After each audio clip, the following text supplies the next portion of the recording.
welcome back. We are now in track 5, getting started. Everyone, please grab a seat, grab a drink if you need a pick-me-up. We're about to get started. Our next track is going to be on ethical finance. Very good topic for Norway. I know you have a lot of money and you only want to do good with it. So we're going to learn a lot more about that. We have a new jury to bring here as well. If someone could close these doors back here. Tusen takk. Yep, tusen takk. Let's welcome the jury on stage. Please, round of applause. Come on up.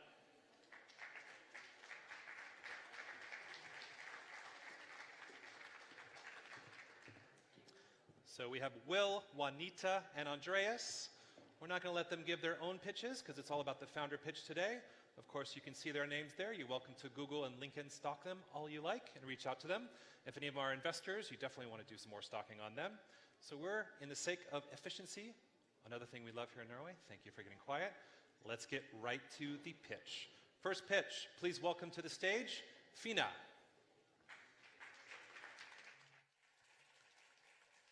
Thank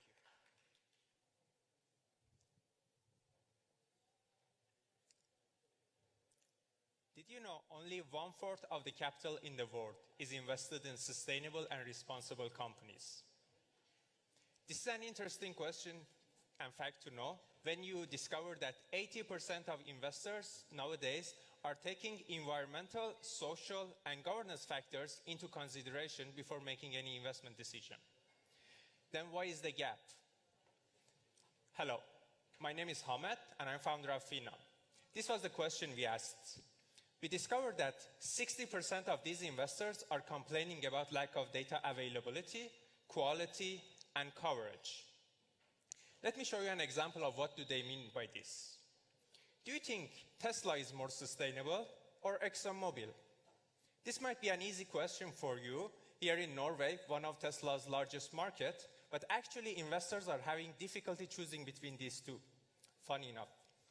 When you look at the ratings from top ESG rating providers in the world for these two companies, you will see that not only in any factor they don't agree with each other, but actually Tesla got 0 for its environmental factor from one of these providers. Would you still choose Tesla? Why is this? These data are calculated by analysts, which is not only human capital intensive, but also it can be subjective and lags behind time.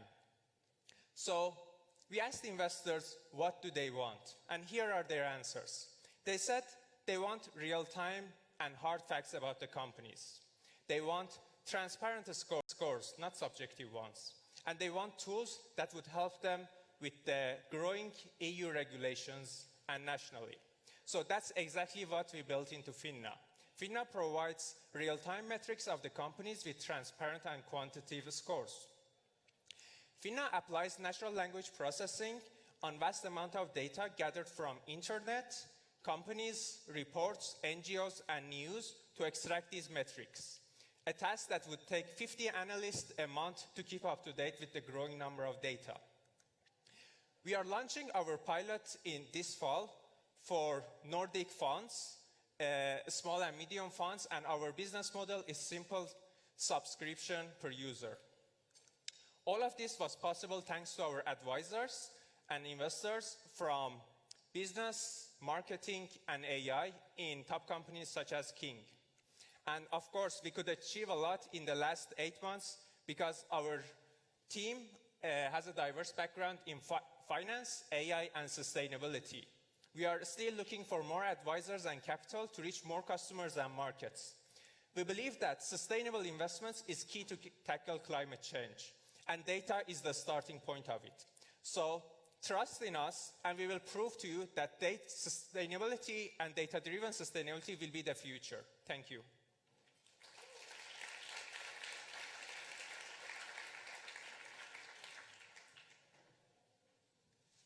Working? Yes. I have a question. Is this possible to be tailor-made for each company?